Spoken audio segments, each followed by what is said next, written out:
So here is the start of my vlog, accompanying my sixth novel, The Beast Catcher.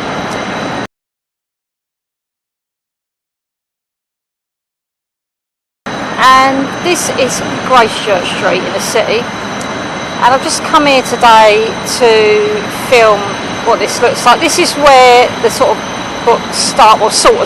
It starts with the main character, Henry Delavelle. He's living in Geneva at the time at the university, but his sort of family home is here in Gracechurch Street, and it's set in the 1820s.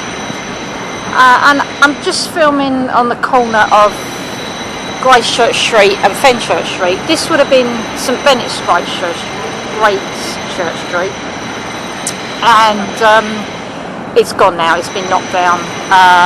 A lot of city churches, when they were either burnt down in the Great Fire in 1666, or they were bombed in the war.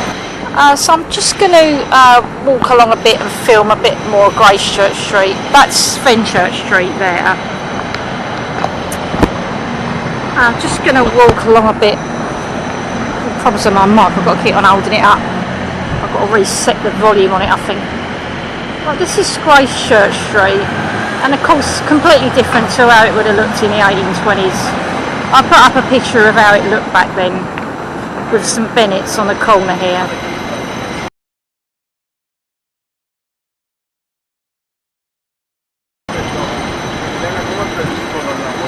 Yeah, and I actually mentioned the close proximity of the city churches. In the background there you can see that's St Magnus the Martyr. That's right at the start of London Bridge, that is.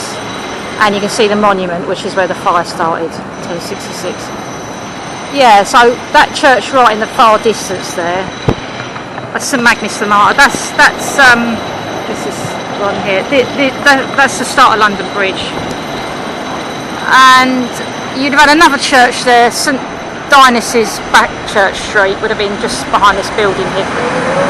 This used to be Marks and Spencer's. It's closed now. Yeah, it's gone.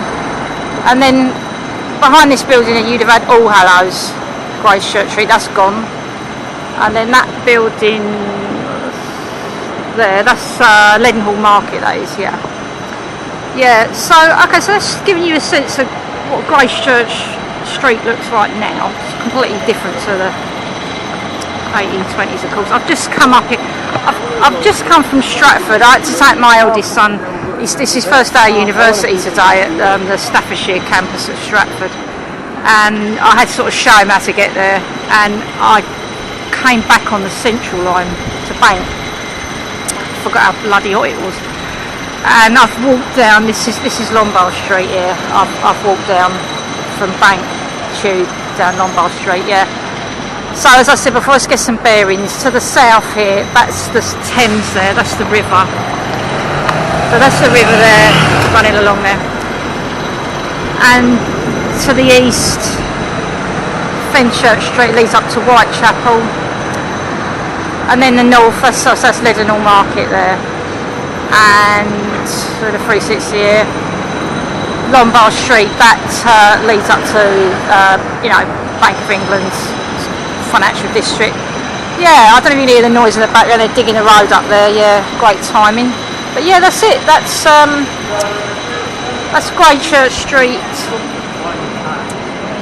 in the city, and this is where Henry Delavelle lived with his aunt and his uncle. They sort of raised him, and this is where he'd have grown up. His childhood. He spent his childhood. Yeah. And yeah, so that's it. Okay, and I'm going to go down to Bentley in Hampshire now, completely different setting to the city, and I'm going to go and do some filming in the woods around there. Yeah, so there you go, that's it. Okay, so here I am at Bentley in Hampshire, and I've come out here to film some woods, basically. And I've come down on the train. As I said earlier, when I was in Gracechurch Street, I had to go to Stratford this morning to help my son find his way to university. And I got the Central line to Bank, did a bit of filming in Gracechurch Street, and I said I'm going to head off to Bentley in Hampshire and do some filming. Now, the majority of the Beast Catcher is set in the Surrey countryside, you know, on the sort of Surrey Hampshire border. And I sort of selected it because I normally when I write about places I don't really know that well, I sort of stick a pin in a map type of thing, and I sort of selected around here because I saw it had a sort of a big, you know, like sort of wooded area, and I was originally going to drive down here with my kids in the summer holidays, but we had such terrible weather, pissing me rain all the time, horrible weather, that we just didn't bother doing it in the end. You know, and they're back at school now. My youngest son's in year 10 now. Sort of Surrey, Hampshire border. I think this is Bentley's actually in Hampshire. And yeah, I've just got off the train. I'm filming the station because it does feature in the book. This is the station here. And I say it's quite old, but I think that the railway came down here in the 1850s, and I mention in my book that the very last Lord Delaval, who's this sort of army colonel guy who unexpectedly inherits the title, you know, he's very much one of these get off my land types, and he refuses them, the railway company, permission to build the railway through his land. So consequently, Bentley station is built about a mile away from Compton, Delaval, which is like a fictional village. I've set where they're from, and the village of Bentley. Now, the village of Bentley is about a mile away. I don't know. I haven't been there, but I've looked at it on Google Maps. It looks about a mile away. So, as with a lot of these stations they built, they weren't actually sited anywhere near the villages they served, and that was a big problem when it comes to the beaching cuts. And they say, oh, well, these stations are, guys working over there, these stations are, not many people go there, so we're closing them down. Well, that's because they were sited in poor places, because the toffs, the landowners, wouldn't let them build the railways through their land. And the last Lord Delaval, that was the case with him, but the title and the estate is bought by an arms manufacturer, and he's got no time for the sort of get off my land mentality, and he's all for innovation and industry, and he builds like a little branch line off of Bentley, like a narrow gauge branch line to Compton Delaval and to Delaval Towers, which is like his new castle that he builds. Yeah. And like with all my books, I am a bit of I am that train nerd, yeah. I do love history, and I do love transport, and I sort of love combining the two, and I always try to squeeze the railway or a train into my novels, a bit like David Lean. Not that I'm comparing myself to David Lean, but some I can't, some the timeline just doesn't match up. I can't fit the train in, so that's impossible. But this I can, because it starts in the 1820s and it goes all the way up to it goes up to the 1960s. Yeah. So I'm just going to walk over, see if I can get over the railway, and I'm going to go and walk in the woods and do some filming in the woods. It was raining last night, so I'm hoping it's not going to be too muddy, because I'm just wearing trainers. And so I'm going to go and have a walk over the woods, see what I can find. Okay. I've just got to film this. I think it's the first time in my life I've ever walked across a crossing, across railway tracks. First time ever. And I was shitting myself. I'm going to get run over here by a train. Yeah. It's a crossing. I've never walked across I don't know, what's this thing? Crossing across railway lines, yeah. Anyway, I'm just going to walk over the woods.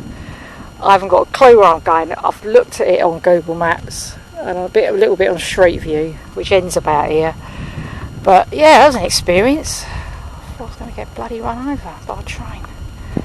I made it across in one piece. Right, to the woods. Right, just walking along this path. Just the other side of Bentley station. I don't know how far I'm going to walk, but I'm glad it's like a path, it's not muddy. Oh, I'm glad I didn't come here at night. I should come in here at night.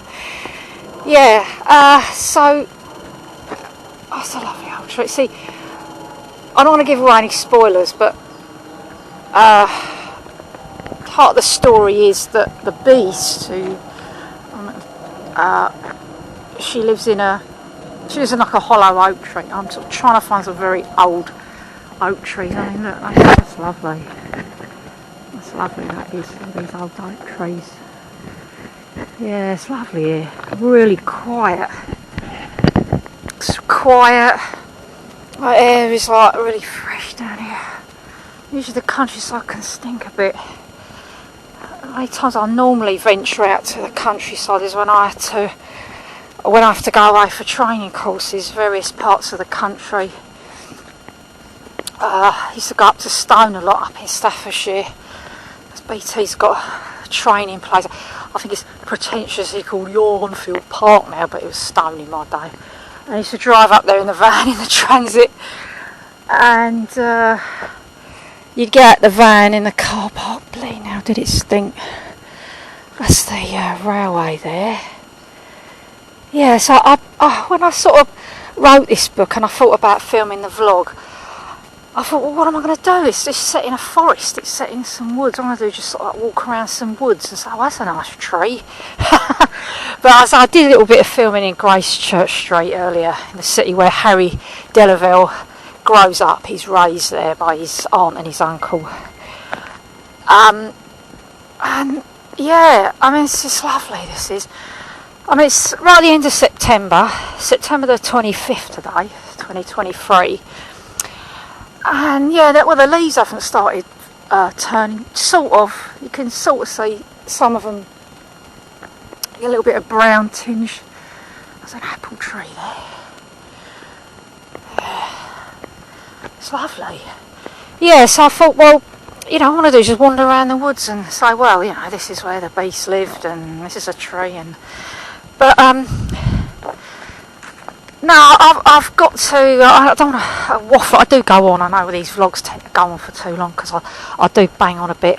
But just a little bit about where I am in my life. The marathon 4-year divorce is finally over. I finally got my decree absolute. And arsehole of my ex-husband, who was trying to get half my house and half my pension.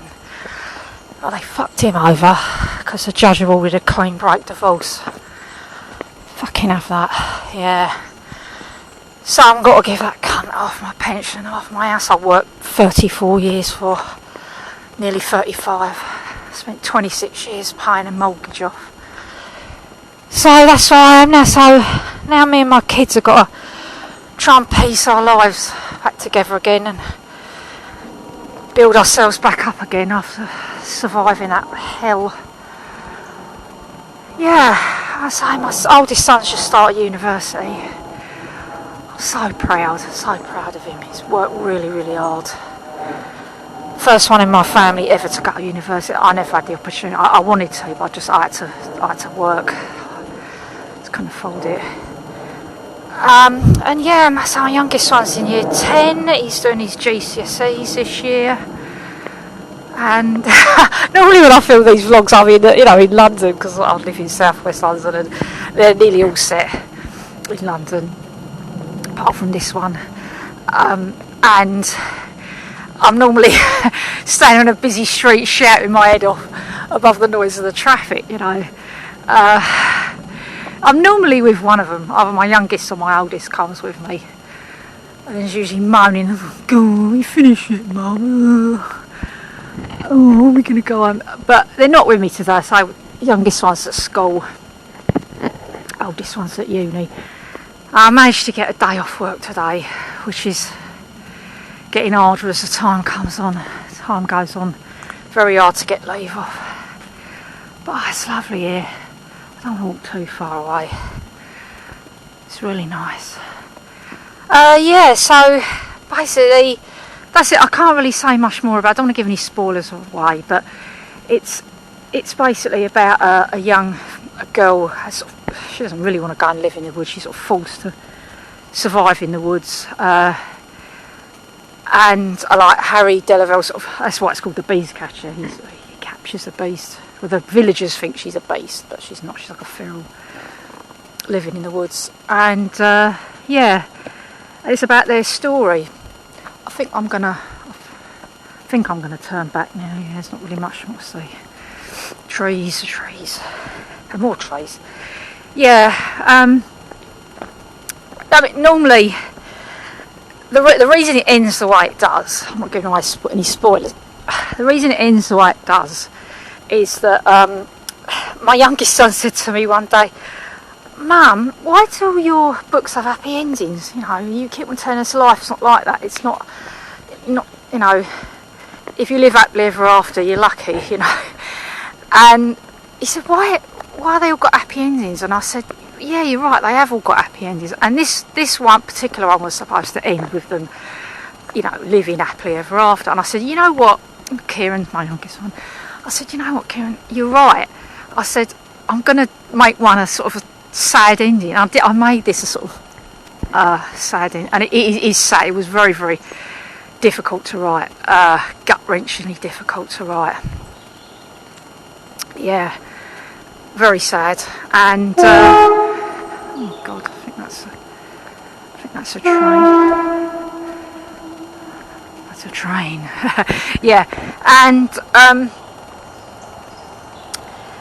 so yeah, that's why it's got this particular ending to it. Oh, there we go, it's a train going back.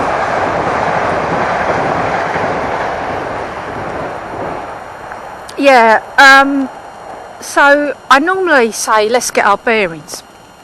Well, we're sort of in the middle of nowhere basically, on the sort of Surrey-Hampshire border. Like I said, I was at the station. Bentley village is sort of like over there. Bit to the north.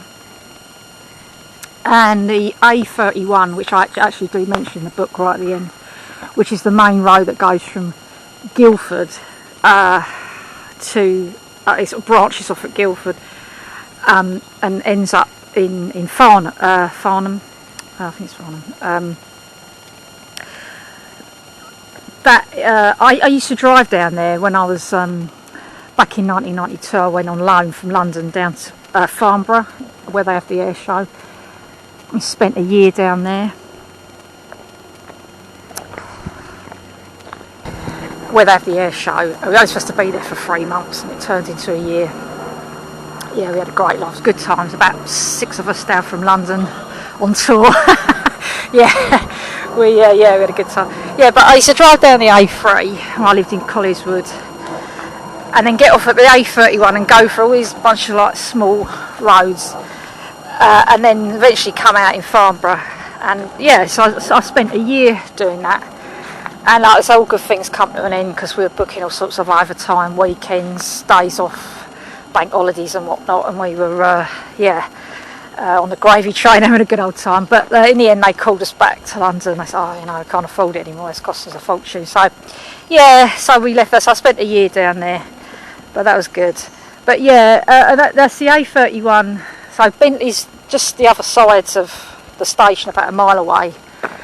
And at this point I normally say such and such is to the west and the north, south and whatever, which I don't really know. All I know is I'm in the middle of nowhere on the Surrey-Hampshire border, and Bentley village is about a mile away.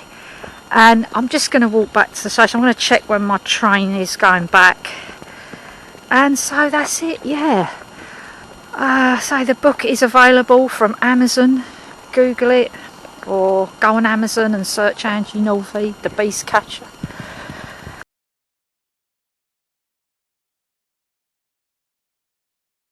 And it'll have all my books there. They're all self-published so far, yeah.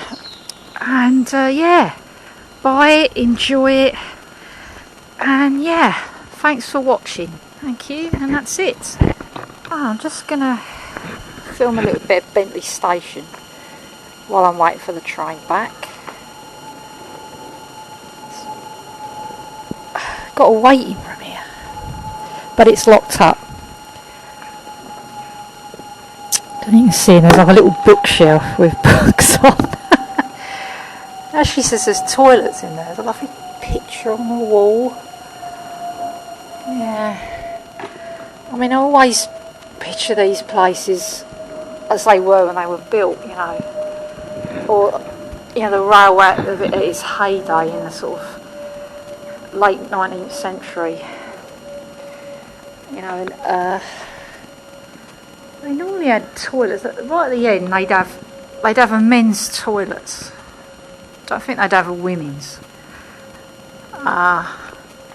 Because, I don't know, maybe women weren't supposed to go and have a wee in public in those days. In the late 19th century. Toilet access far away. Oh, someone's texting me. Might be my son. Yeah. So yeah, it'd be like just men, because I suppose women had a lot of layers on in those days. I think they, as I write about in a lot of my books, because they're all set in, you know, the history. All set in history. This is interesting. I don't think this is open. I think this is probably locked. Yeah, this is locked. But let's see in there. It's quite funny actually. Yeah, it's got I can see it's a reflection, but it's got two little booking windows, which are yeah, the days we had like sort of paper ticket, cardboard tickets, you'd have gone and bought your ticket there. I don't know if you can see it from here. Let's go here. Oh no, no. Quaint little booking hall, and in them, I don't know if you can see it from there. There's a bit of a reflection, but I've got a thing up saying position closed. And it's locked. I don't know whether they open it, because nowadays, usually there's ticket machines here, but I can't see a ticket machine. So nowadays you just buy your own tickets, don't you?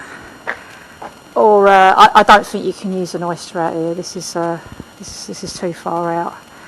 But yeah, it's an old footbridge going across the tracks. Yeah, I've got about 20 minutes to wait before the train comes. Industrial action takes place on the Southwestern Railway Network in September. The train now approaching platform 1 doesn't stop here. Please stand back from the edge of the platform. Hello. Got a train coming through here. So for all you train nerds out there. Here it comes.